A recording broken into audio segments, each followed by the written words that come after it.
पाकिस्तान और IMF के दरमियान मुआहिदा तय पा गया। 7वें और 8वें जायजे के मुश्तरका तौर पर पाकिस्तान को 1 अरब 17 करोड़ डॉलर्स मिलेंगे। वजीर खजाना मिफ्ता इस्माइल का ट्वीट। मुआहिदे में मदद और कोशिशों पर वजीर आजम शहबाज शरीफ और साथी वज़रा से इजहार तशक्कुर।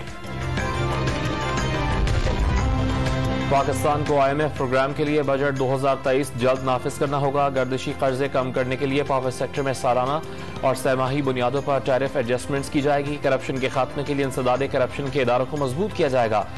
IMF का मुआहिदे से मुतालिक एलामिया जारी।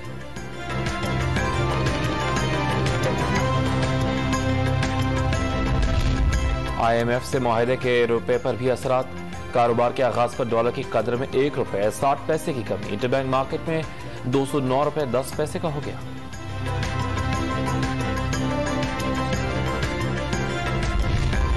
पंजाब के मुख्तलिफ शहरों में सुबह सवेरे ही बादल बरसना शुरू हो गए। लाहौर में मूसलाधार बारिश के बाद बिजली के 70 से ज्यादा फीडर्स ट्रिप कर गए। जहलम में दूसरे रोज भी गरज चमक के साथ मूसलाधार बारिश का पानी घरों और दुकानों में दाखिल। गुजरात और करीबी इलाकों में भी बारिश का सिलसिला जारी।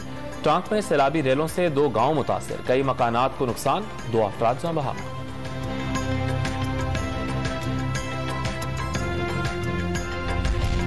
बलूचिस्तान में बारिशों से अमवात की तादाद 66 हो गई। 1000 के करीब मकानात को नुकसान।